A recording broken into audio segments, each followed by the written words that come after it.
Thank you so much for coming this evening, and thank you, Dan. I couldn't think of a better that time driving slowly over Antarctica with.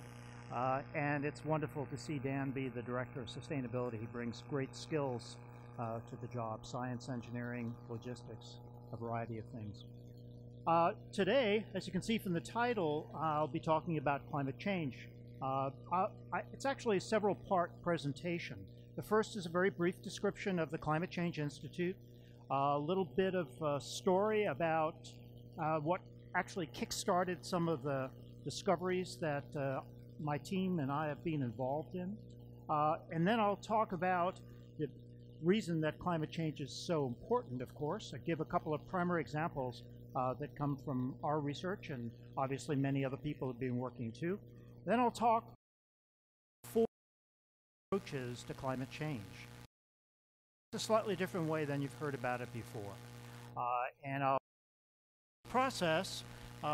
provide a way in which you can tell the difference between scientific evidence and alternative facts.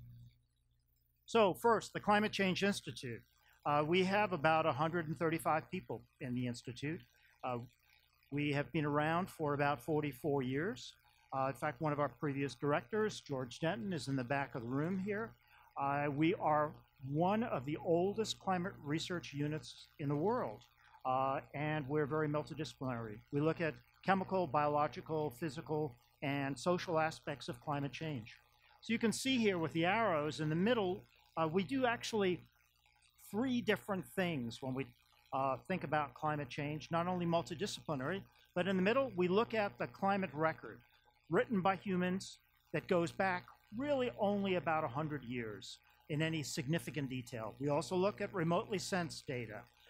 But in order to get an idea of how the natural climate system operates, how fast changes can occur, how large warming or cooling can be, we go back through time, and we use several different techniques.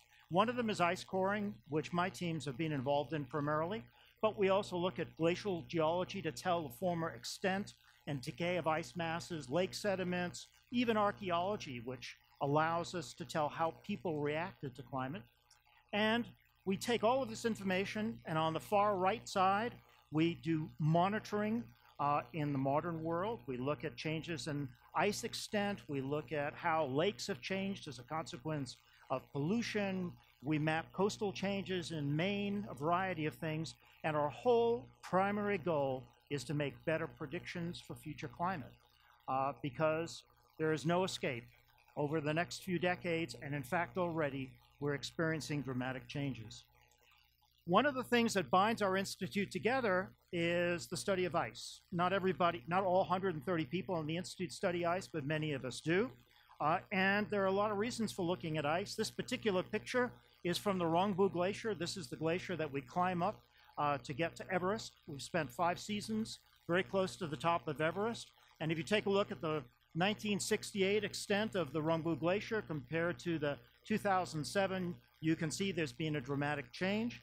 And if you take a look at this sort of mapped and idealized form all over the planet, literally all of the small mountain glaciers in the world, not every one, but literally almost all, have begun to shrink significantly since the 1970s. Glaciers don't lie. When a glacier gets smaller, it's a consequence of warmer temperatures or less precipitation. And they can monitor the changes in climate over, in the case of mountain glaciers, decades to multiple decades. There are also 2 large ice sheets on the planet. One, of course, is Greenland. And when the Greenland ice sheet melts, when it does, not necessarily tomorrow, not necessarily in the near future, it potentially will increase sea level 6 to 7 meters. And then, of course, there's the Antarctic ice sheet, which ties up about 58 meters of sea level equivalent in it. 1.5 times the size of the United States, surrounded by sea ice that doubles the size of the continent, average thickness of the ice 6,000 feet. Both Greenland and Antarctica, because they're much larger, really tell us something about longer-term changes in the climate system. And around their edges, and in some cases, in the case of Greenland, over the surface, they're being impacted already.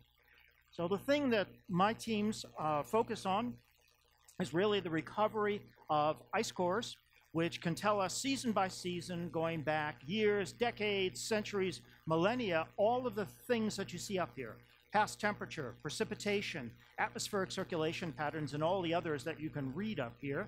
And I should go back here 1 second. This gives you just a very quick overview, the dots of the idealized places that my teams and I have worked all over Antarctica, the Andes, the Southern Ocean, collected ice from Mount Kilimanjaro in Africa, Europe, Asia, and the Arctic in North America.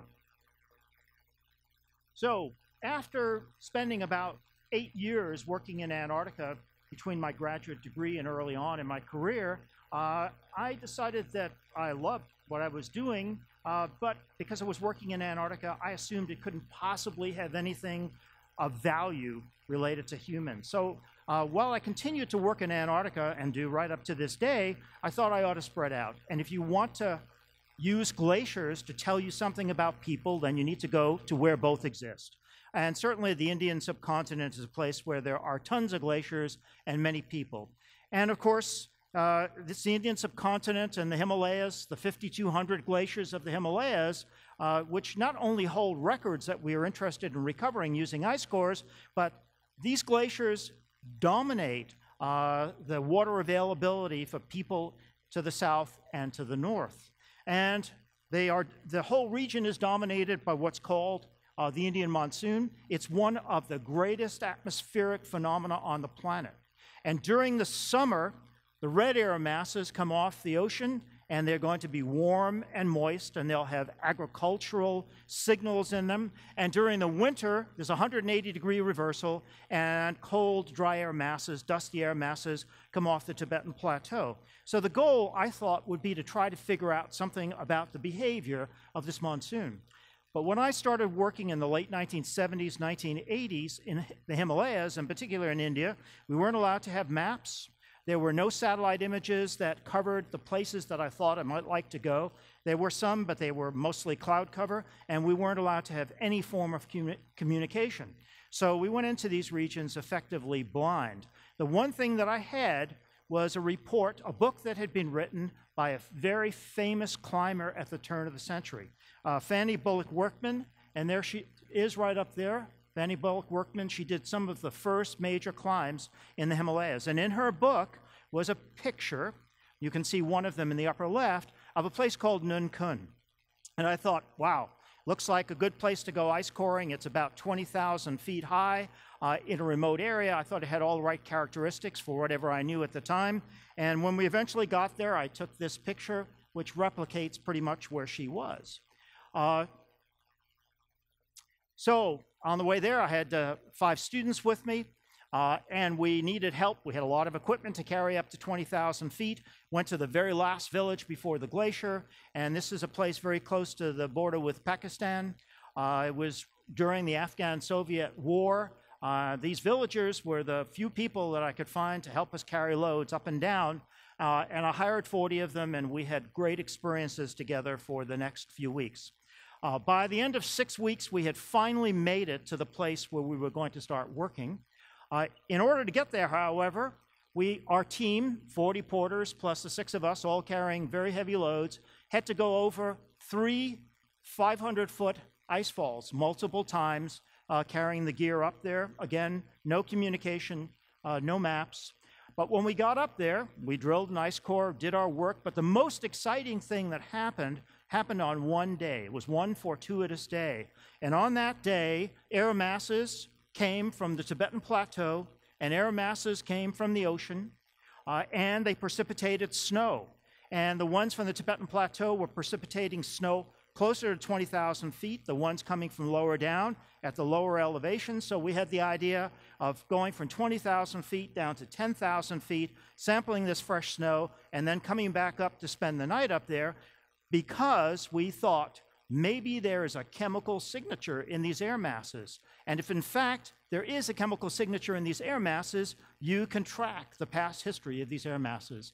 And now, with this amazing rendition provided by NASA, this is 2006, it's clicking through the minutes and hours, and it shows you combined satellite imagery. This is from a time course, we had no maps at all. Now you have this phenomenal satellite imagery, and it shows chemical fingerprinting of air masses. Here in the southern hemisphere, the light blue, this is sea salt that's being involved or incorporated in air masses as they make their way around Antarctica. The green is biomass burning coming off South America, the Amazon from Africa. So you make your way farther north. The orange is dust coming off the Sahara, and if you look carefully, you see that that dust makes its way all the way into the Western Hemisphere. And then in the Northern Hemisphere, the white that's circling along actually represents sulfate aerosols, pollution in the atmosphere. So those are 4 chemicals that are related to these air masses, but of course there's a lot of chemistry you can measure. So you can not only see that an air mass went over the ocean, you can see it went over the land, and determine a variety of other things. So why does this matter? Who cares about atmospheric circulation patterns? This is why. The atmosphere transports heat, moisture, and pollutants. Obviously, when the wind blows from the south, we know we're going to have a warm day in Maine and vice versa from the north. In addition to transporting those 3 very important things, of which moisture is extremely important depending upon where you live in the world, air masses also drive sea surface currents, and air masses embed their temperature signal into the ocean, which is then sustained and can be transported around the ocean. So, in truth, if we only knew one thing about the climate, it probably, in my opinion, would need to be atmospheric circulation. But of course, we would have never figured out that the planet is warming if it had been up to me. Whoops. So, I'm going to ask basically 2 big questions that I'll answer using the information that we and other people, but primarily we have gathered. And the first, and there are many questions we can answer, but I've just chosen 2 as an introduction. Have humans really impacted the climate system, and what are the consequences? So this is a quick summary diagram that shows you what we and other people have found. This record goes from, obviously today, back 5,000 years, remember 5,000 years, and all of these things, greenhouse gases, radioactive material, toxic substances, on and on and on, as you see in the red box, have all increased dramatically in the last few decades. The reason I focused on 5,000 years is that the real axis on here wouldn't go back 5,000 years. It would go back at least 100,000 years based on what we know. But if I'd done that, you wouldn't be able to see the little box in the last few decades. And I'll make the bold statement that the chemistry of the atmosphere today is unsurpassed in Earth history. That's a very big statement, but it's an important statement. We have never had the combination of chemistry of the atmosphere that we experience today, humans and the ecosystem, which means that as time goes on, we're going to begin to adapt to a different sort of chemistry of the atmosphere than our predecessors did. So that was the nasty part of the story, at least about the chemistry of the atmosphere. Here's the good part of the story, 3 quick ones.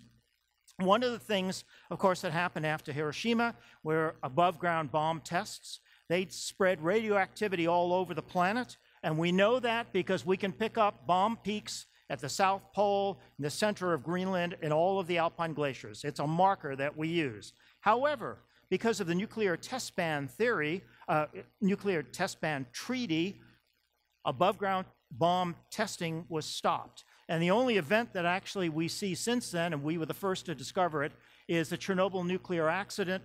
I say the first to discover it, in our case, at the South Pole. So that radioactivity, despite the fact that it stopped by about the 1960s, maybe early 1970s, is sitting in the groundwater all over the world, and it's actually collected in pockets. It decays, but it's an important toxic hazard, obviously. The important thing is legislation was effective. The next thing that we've been able to look at is acid rain. There's several ways of looking at the history of acid rain. These are ice cores that come from Greenland, from Europe, from the Arctic, and if you take a look on the bottom, that's the known emission history for sulfuric acid, and you can see that it's reflected in all of these ice cores. You get this large spike in sulfuric acid. And as of the advent of the Clean Air Act, or certainly by about 1980, we begin to see the levels drop substantially. Another amazing legislative success. And then the third impressive legislative success is related to lead. In the case of lead, we see the rise in lead because of the of automobiles emitting lead from leaded fuels, lead related to a whole host of industrial processes. We see the first drop in lead occurring around 1980 in the United States because of the Clean Air Act. We see the second drop slightly later occurring in Europe. And then when we did our sampling in what turned out to be Alaska, which is a good place to monitor Chinese lead emissions, by about 2000, they had not had any legislation, but since 2000, they brought in legislation, and if we went back to the same place, we'd see the lead levels drop.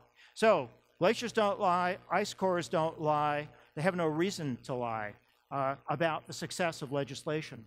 Now, there are always two sides to a story in terms of human emissions. Greenhouse gases obviously capture heat, warm the planet.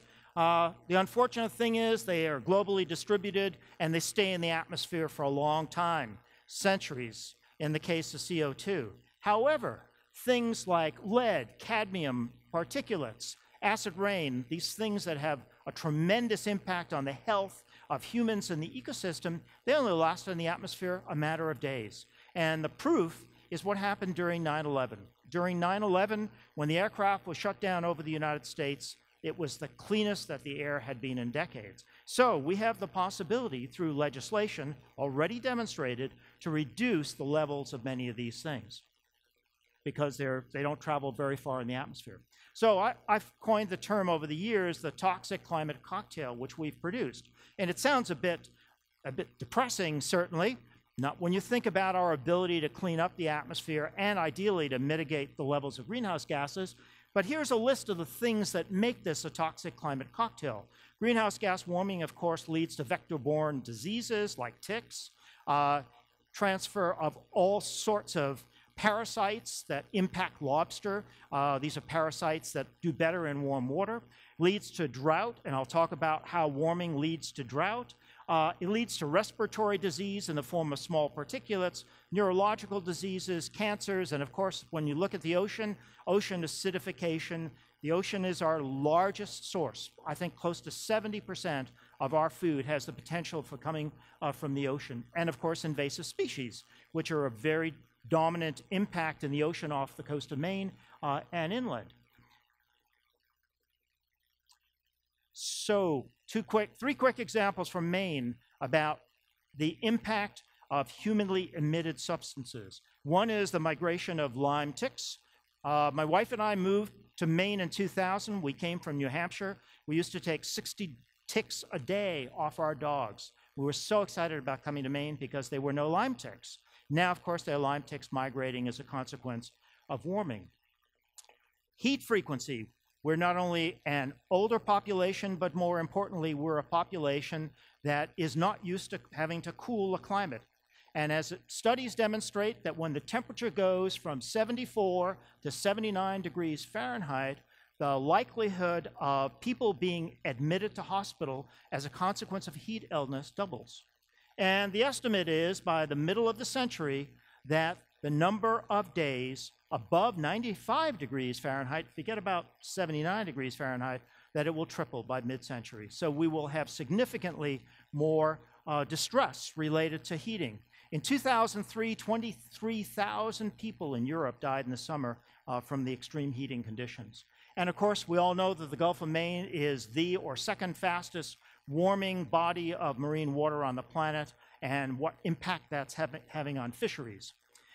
If you wanted to study one thing, and we can't in our institute study everything, and certainly my small team can't, the thing that we chose was air. We wanted to know even more about air pollution because we'd studied it, seen the changes, the legislative successes, and we wanted to study air because, in truth, if you have enough money, you can probably drink clean water, you can eat good, clean food, but you cannot escape the air that you live in. And if you look at the statistics here from the World Bank, 1 in 10 deaths worldwide are related to pollution exposure, and that ends up being about 7 million premature deaths a year as a consequence of air pollution.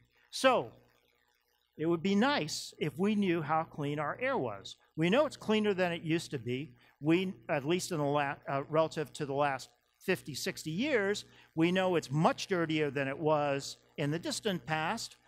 EPA has put together a remarkable data set of air quality. Some of those stations are in Maine, and then they're distributed all over the country.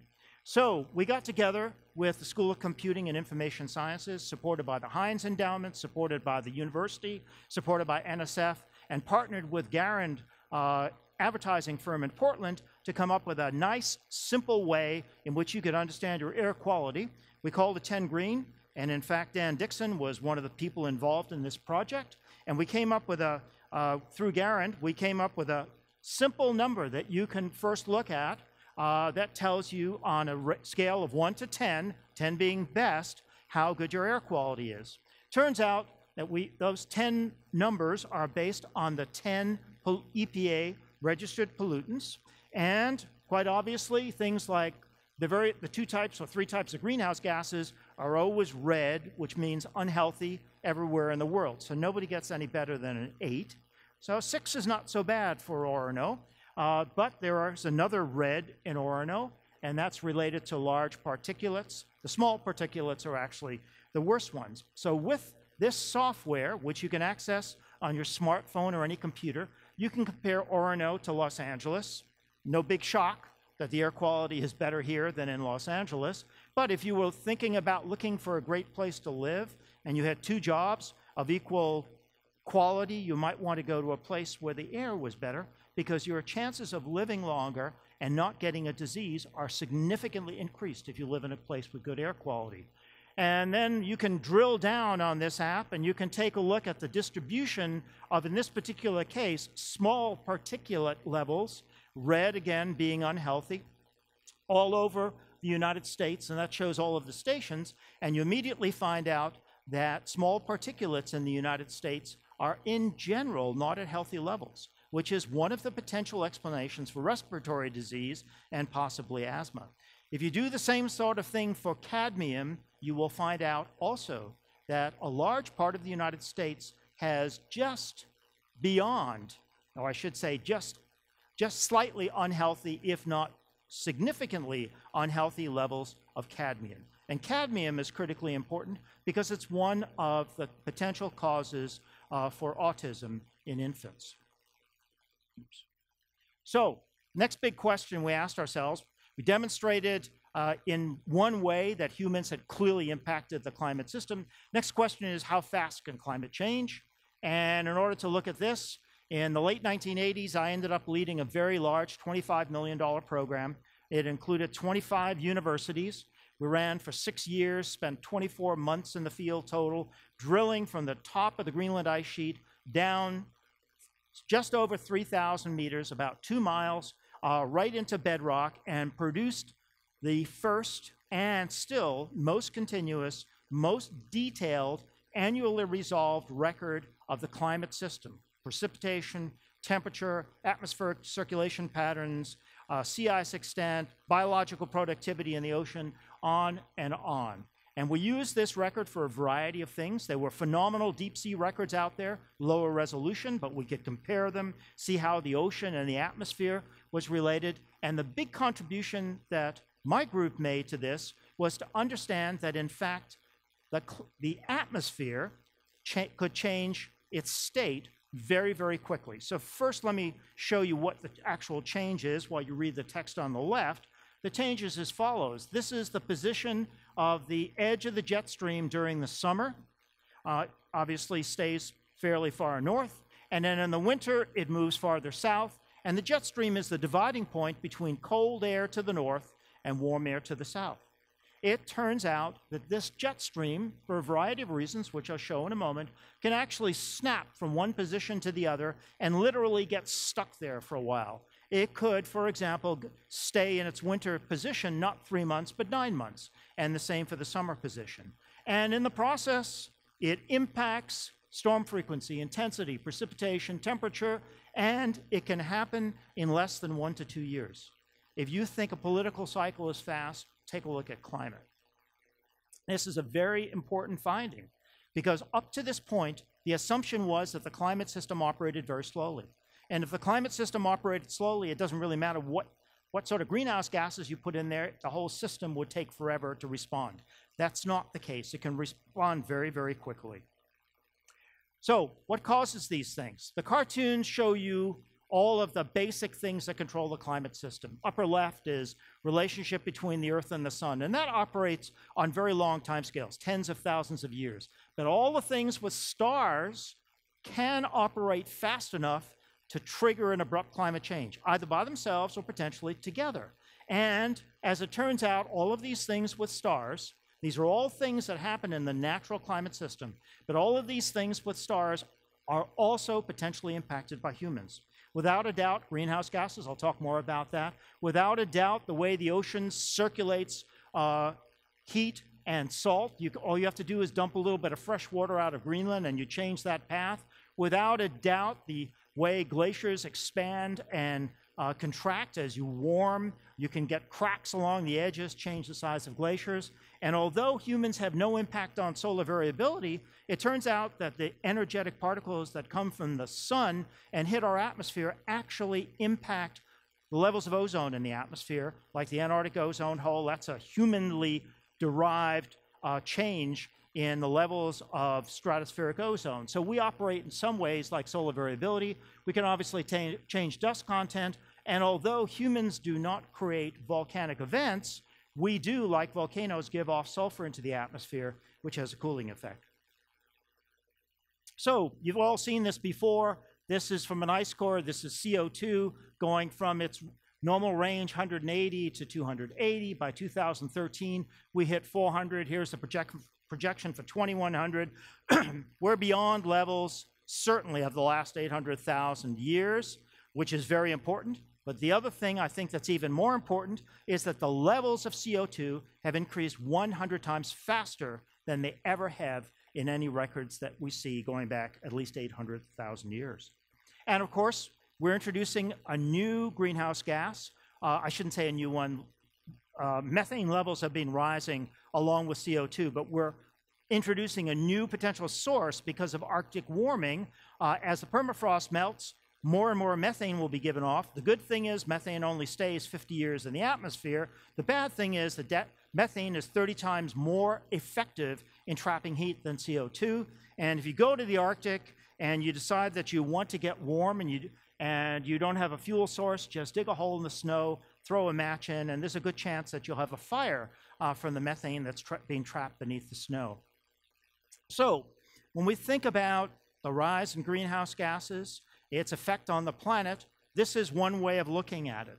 This work comes from NOAA. NOAA does a phenomenal job of collecting US and international data, putting it together in a synthesis, and clearly by about 1940, the first hints of warming. Potentially the levels never got much higher because of introduction of sulfur, human source sulfur from coal in the atmosphere.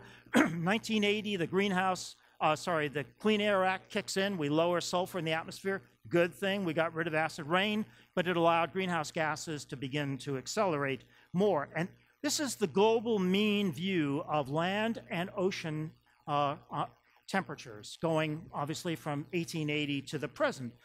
But nobody lives in the global mean temperature.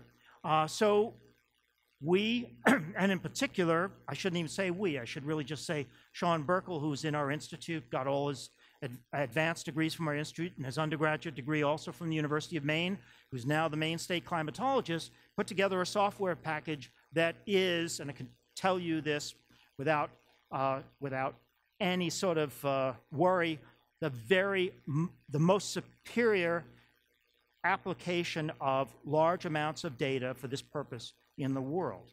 We get 1,000 to 1,500 hits a day on his climate reanalyzer software. And it allows you to do a whole series of things. Look at the daily climate, go back through time, and a variety of other things. So let's do the first test with Climate Reanalyzer. Let's see how different the temperature is around the world, not just a time series, but around the whole world. How much warmer is it here, this time period, compared to this time period? So Climate Reanalyzer, and you can use your smartphone for this too. Climate Reanalyzer shows us that there's a bit of warming along the edge of Antarctica. Interestingly enough, the Southern Ocean is cooling. Well, the reason it's cooling is because the winds are actually picking up in the Southern Ocean and drawing cold water up. That's a consequence of greenhouse gas warming and the Antarctic ozone hole. But we're really focusing more here on the Northern Hemisphere. And in the Northern Hemisphere, it is clear that the continental interior, and in particular, the Arctic, is experiencing temperatures on the order of 4 degrees centigrade higher for the last 15 years compared to the previous 20 years. Now let's zoom in a little bit more, also with Climate Reanalyzer. The graphics are just phenomenal. And we see here, if we look at this 5-year period, 2007 to 2012, compare it to the 20 years prior, roughly prior to that, and we again see that this warming is not just, it's focused, it exists throughout the Arctic, but the highest warming on the order of 5 degrees centigrade is right here in the Russian Arctic, the part of the Arctic Ocean that has opened, which the Russians now have vessels. I think they have 100 icebreakers that go back and forth, freighters going back and forth, and the place that in fact will eventually allow ships to go from Asia right into Portland, Maine, changing the entire character of certainly that area, if not Maine in general. And if you take a look at this very same plot, but change it into what are called annual melting degrees, which actually means the length of the summer, you find out that there are parts of the Arctic in which the length of the summer has doubled. This is, without a doubt, an abrupt climate change event. And we have been talking about abrupt climate change events of this type since the early 90s, and now we actually have one. And I'm not saying we necessarily predicted when it was coming, but it's here. And the people in the Arctic understand without a doubt their lives, and the ecosystem, the life of the ecosystem has changed dramatically too. And if we take a look, without going into detail, and see how this compares to the past record, not the areal extent, but the rate, 5 years, and the magnitude, doubling of the summer, is equivalent to the change in temperature that occurred between the remnants of the last ice age and the beginning of modern day climate about 11,500 years ago. So we have experienced something very, very important in terms of the way the climate system operates. And part of the reason that there's been so much more change in the Arctic is not only has the sea ice melted, but when the sea ice is gone, you no longer reflect radiation off white surfaces, the ocean absorbs heat, and the ocean also gives off heat. So it's the perfect amplification of a heating process. What does this do to the atmosphere? Which, of course, is one of the big things that our group cares about. It does the following thing, which turns out to be very important throughout the Northern Hemisphere. The Arctic has gotten significantly warmer, in parts 5 degrees centigrade in 5 years. The mid-latitudes have gotten a bit warmer, and the bottom line is that the temperature difference between the polar areas and the mid-latitudes is less than it was 10 years ago. And when that lessens, the gradient lessens, and when the gradient lessens, the dividing line, which is that jet stream, the west to east winds, that dividing line, it becomes more blurred. It tends to become more wavy. And when it becomes more wavy and no longer separates the warm from the cold air, it allows warm air from the south to go north and vice versa. And it's beautifully displayed in this here. And remember, the more surface area that you have warm coupled up against cold air, the more storms you have. The more elongated these embayments of the jet stream become, the more you leave one area cold, another area warm, one area wet, another area dry. So we've now set into a time period in which we will have great instabilities in climate as a consequence of the heating of the Arctic throughout the entire Northern Hemisphere. Just to give you another example, also from Climate Reanalyzer, if you look at what happened December 30th, 2015, and this has repeated itself this year, this is just one example, The shape of the jet stream looked like this: cold air to the north, warm air to the south of the jet stream. You can see what's happening here. And if you look at the temperature on that day, in the middle of the winter, obviously dark, the North Pole was above freezing. And this has happened now several times each winter. Very, very, so it's not that it's impossible in the last 100 years, but the frequency of this is becoming more and more dramatic. And as that warm air goes farther and farther north, then of course it has greater impacts on sea ice extent. And if we translate this into economic results, warm and cold air coming together causes instabilities, extreme weather events, storms, droughts, storm surges, floods. And if you go and look in this particular case at what Munich Re and Swiss Re are the two major reinsurance companies in the world. That means they insure all of the insurance companies. They care mostly about catastrophes. And if you take a look at the red here are earthquakes and volcanic events, not humans. Everything else is related to humans, and the levels have gone up. And you can read for yourself the hundreds of billions of dollar cost, not even considering, unfortunately, all of the people who were lost in the process.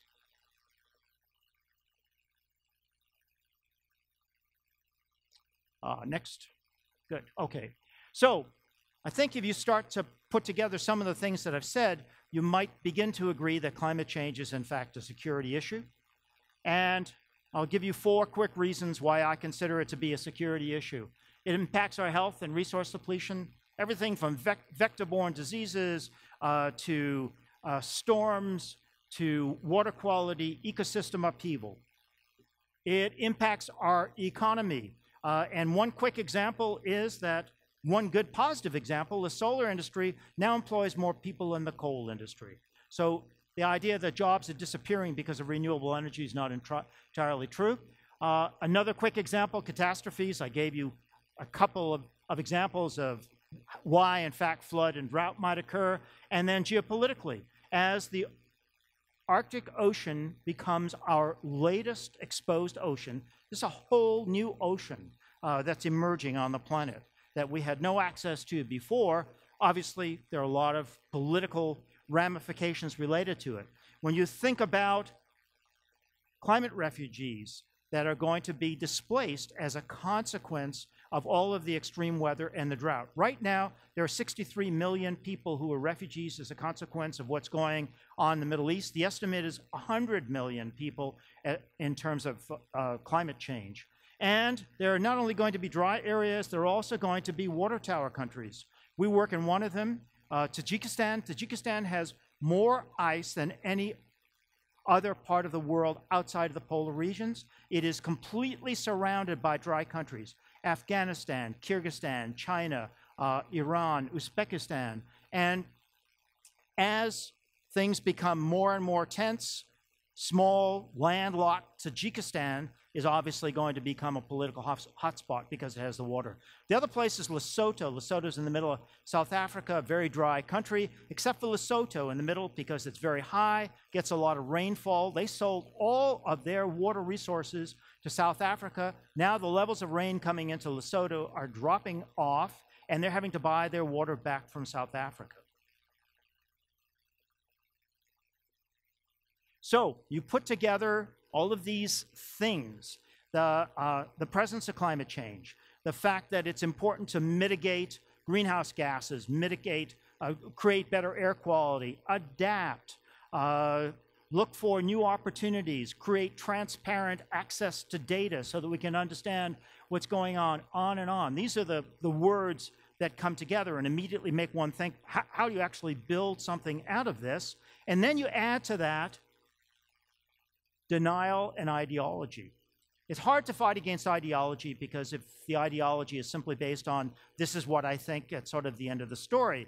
But if, in fact, denial is based on showing facts that can be debated against other facts, then you have a possibility for finding a solution. So what I've done is I've put together a list of 4 approaches to climate change.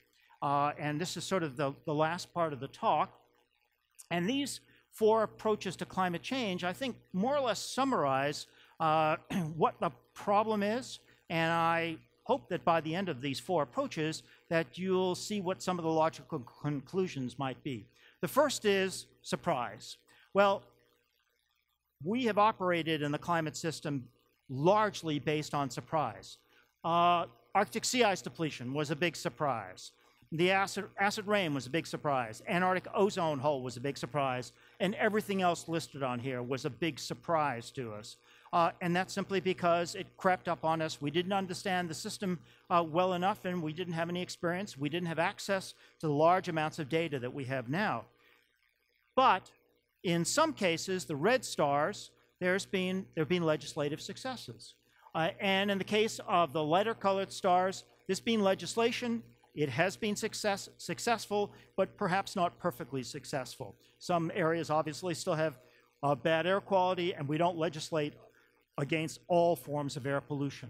So surprises are out there. They'll perhaps continue, but if we can reduce the likelihood of surprises in the future by understanding what's going on, that would be much better rather than reacting to a surprise.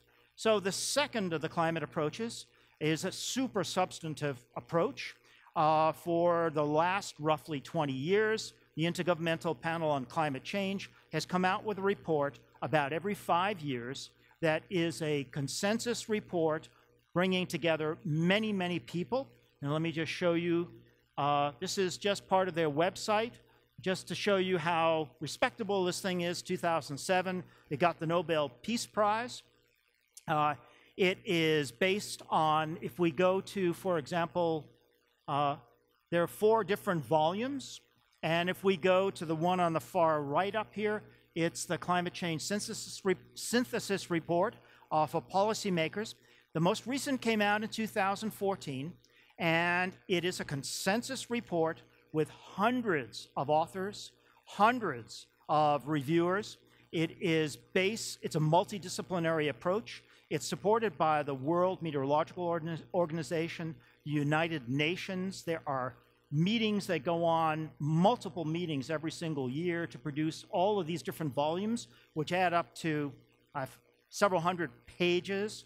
It's based on thousands of peer-reviewed scientific papers that have been accepted in prestigious journals.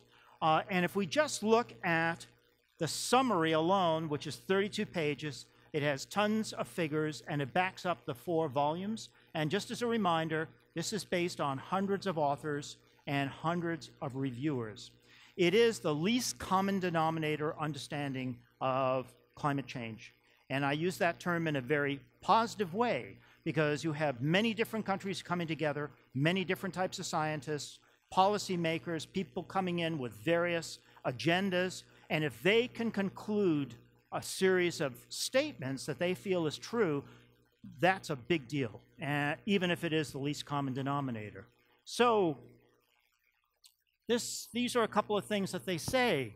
Top human influence on the climate system is clear. And the second big thing that they say is that there has been significant warming in recent decades. And of course, they go on more and more after that. But let me just show you a couple of examples of the information that they provide in the hundreds of pages of text and hundreds of figures. And they tell you that the temperature since about 1900 globally has risen 1 degree centigrade. Remember that in the Arctic, it's risen 5 degrees centigrade in just 5 years. Sea levels increased 20 centimeters since 1900. Carbon dioxide's increased by 1.4 times. You can read methane, nitrous oxide. And of course, the human source of that CO2 has increased 7 times. So this is information that comes from a compilation and a synthesis of tons and tons of vetted data.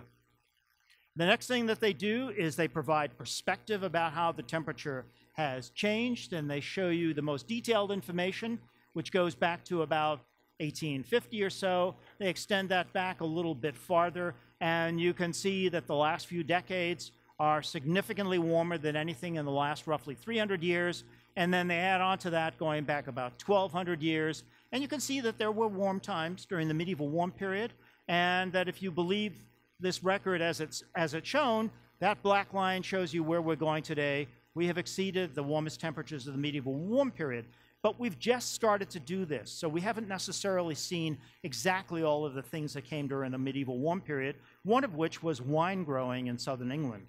They may be good with beer. I don't think they're that good with wine, though. And they also have a synthesis of impacts.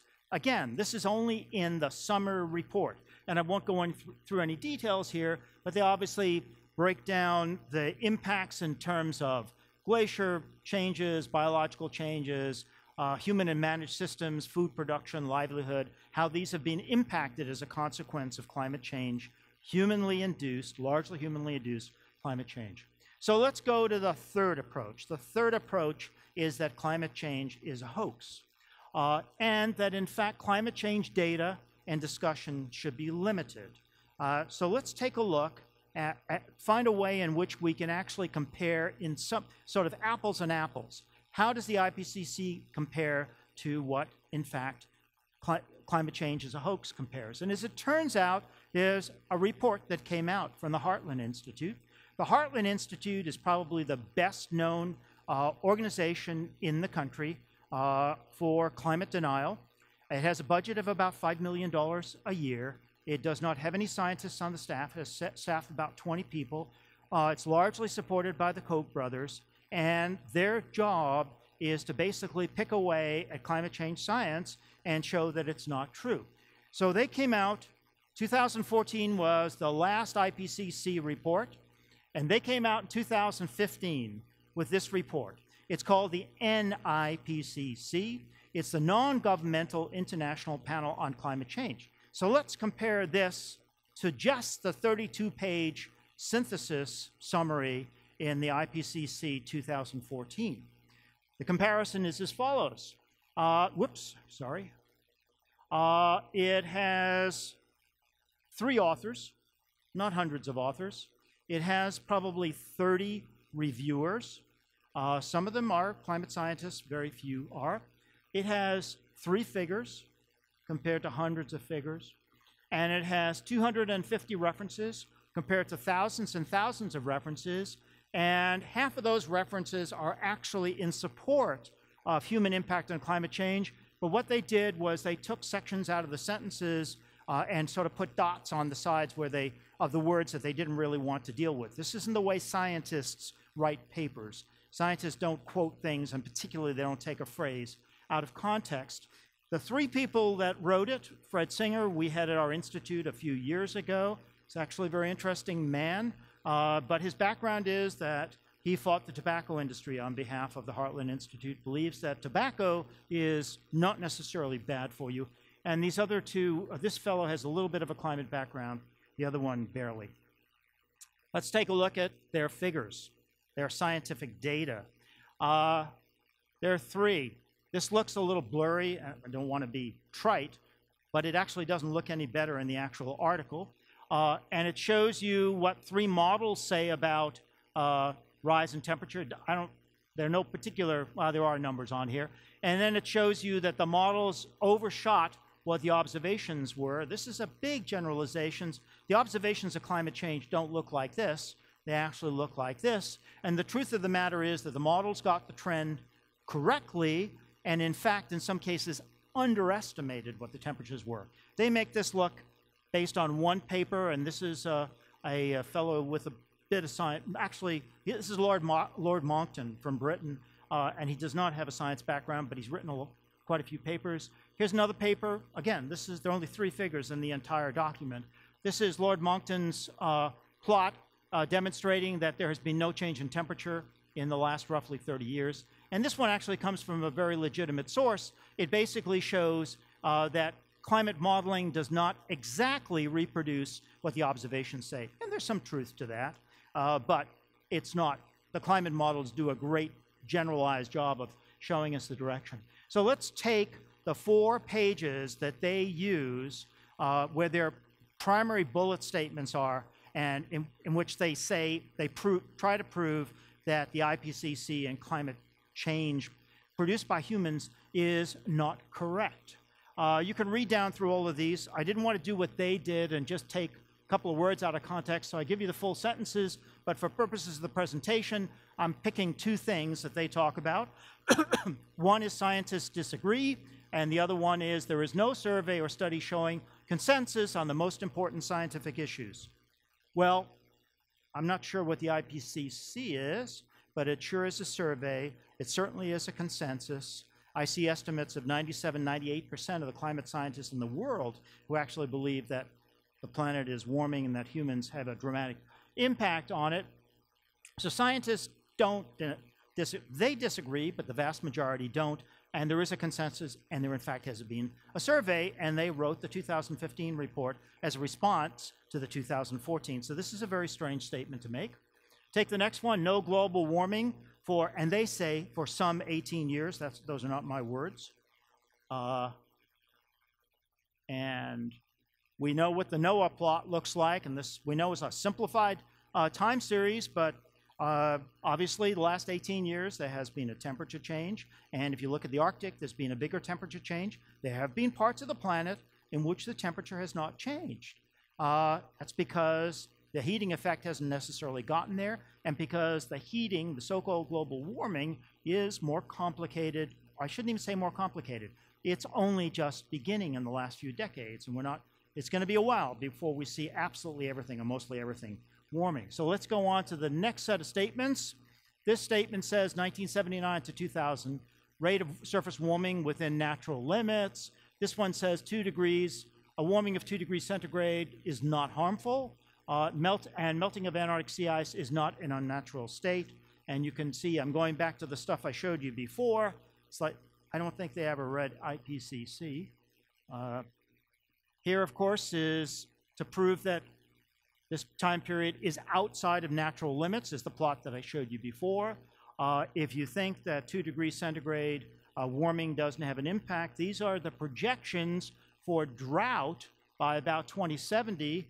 And we can show from our ice core records, I didn't show you the information, but we can show from our ice core records that 4,200 years ago, during a relatively warm time, within a matter of a couple of years and an abrupt climate change, there was a collapse of the Mesopotamian Empire, and that corresponded to a decrease in sea ice in the North Atlantic, which means warming. And in fact, that region of collapse of the Mesopotamian Empire, major civilization that took hundreds of years to build, is exactly where modern-day Syria, Iraq, and Iran are. And it's today, that drought is one of the underpinnings for the Arab Spring. And the other place that our ice core records and other people's records have been able to demonstrate there's a correspondence between warming temperatures, drought, and an abrupt occurrence is in Central America with the collapse of the Mayan Empire. So 2 degrees these were probably much smaller than 2 degrees centigrade warmings. 2 degrees centigrade warming is a very, very big deal. And let's look at melting of the Arctic sea ice, not a natural state.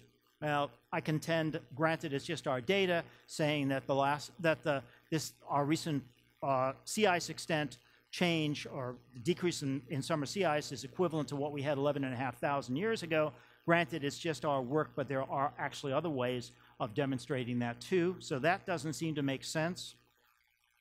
And then let's take the last two. Literally, you could go through every single one of these. It's not to say that there isn't some amount of discussion related to some of these. For example, solar variability. Solar variability has a very dominant control in the climate system until greenhouse gases begin to mask that effect and solar variability effects get significantly dampened out. So yes, solar variability is important. Solar variability impacts ozone levels, but it's operating at a much lower level of magnitude than greenhouse gas warming.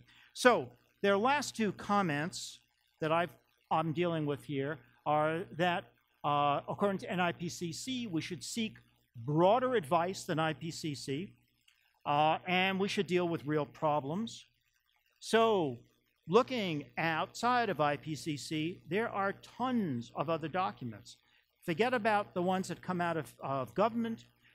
This one up here comes from the World Bank. They talk about a rise in temperature. This one does come from government. This is the Department of Defense, which has been for years now preparing itself for a warmer climate and for an abrupt change in climate.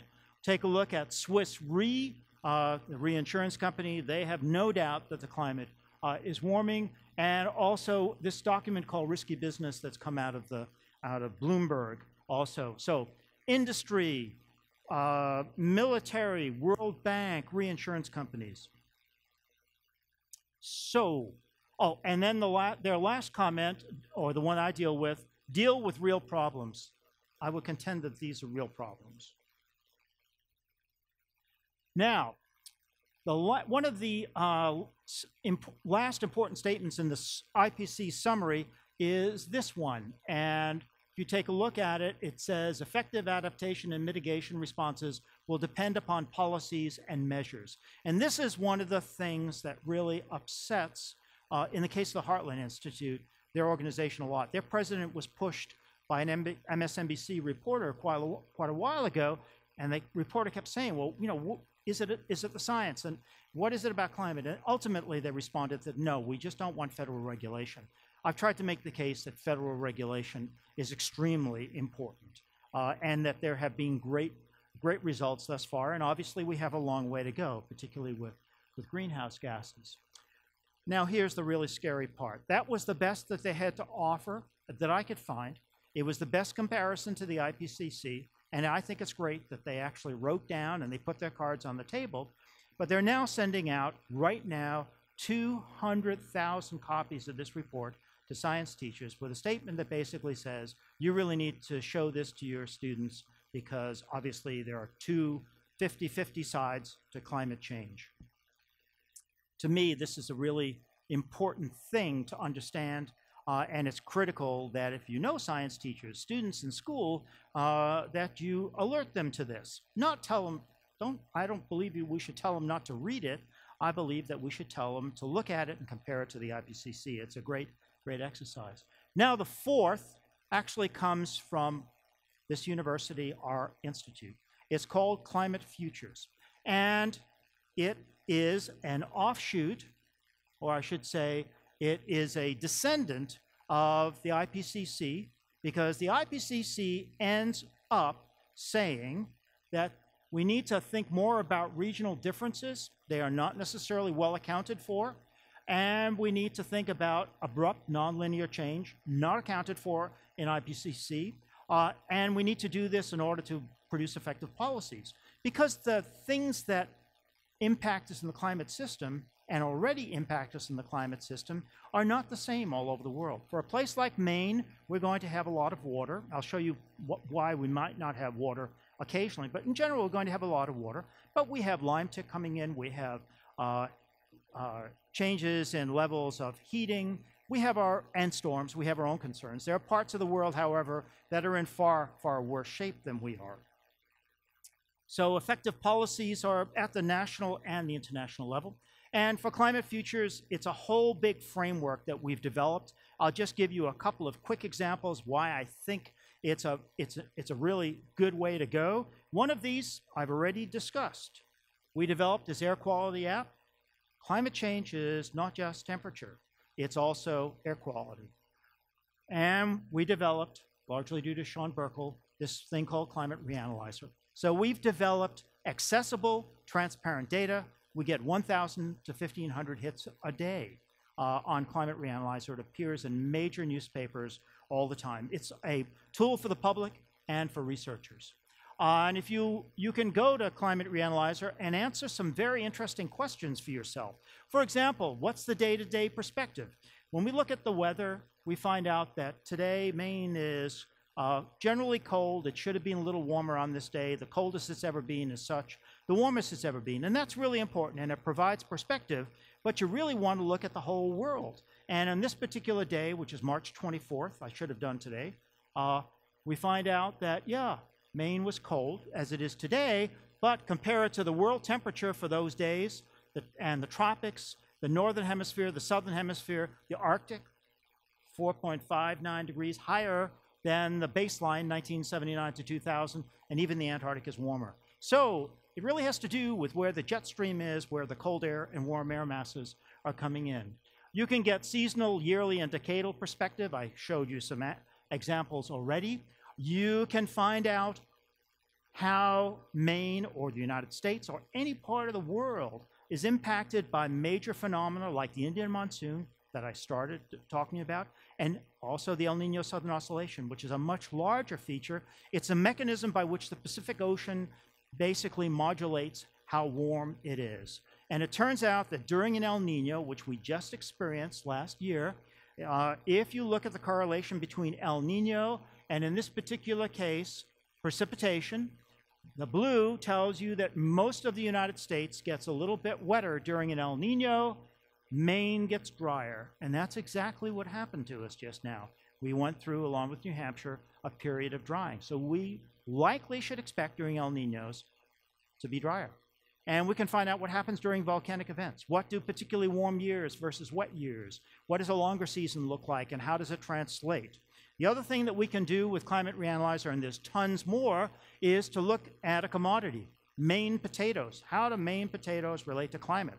So you can see how they relate to summer water availability and all the things you can read. And the answer is Maine potato production is well correlated with an increase in moisture in the summer, with increase in temperatures in the Gulf of Maine, and with westerly winds that weaken because they allow more warm air to go farther north. And that means that you get a longer fall season and better potato production. So one of the most interesting things that Bloomberg did with his team was to write a report about how corn crops will vary over Midwestern United States under IPCC suggested temperatures. And that's great, and the figures are phenomenal, but we have a way now in which if you happen not to be growing corn in the Midwest, but you're growing rice in the middle of Asia, you can actually see how rice production relates to a whole variety of climate parameters and make better predictions for the future.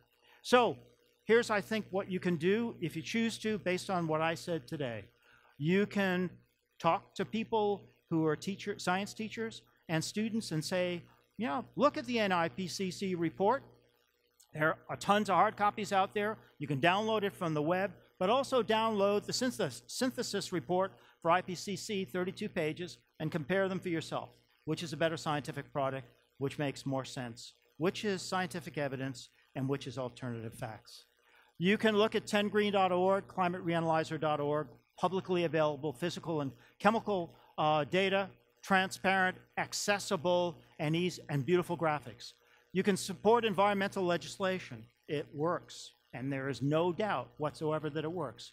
You can understand and prepare for challenges by understanding how the climate has changed where you live with Climate Reanalyzer, how air quality has changed, and you can even look at projections for the future. And if you have a time series for any kind of commodity, you can see how that might be related. And you can, if you're careful in thinking, and it doesn't matter what field you're in, science, business, policy, on and on and on, you can create opportunities. If you could predict what the stock market would do in the next few years, you'd be doing very well. I contend that we can do better in terms of predicting climate than you can predicting what's going on in the stock market. So we've entered the age of climate decision, and our actions are going to determine our health, the health of the planet, and the course of our civilization. Thank you.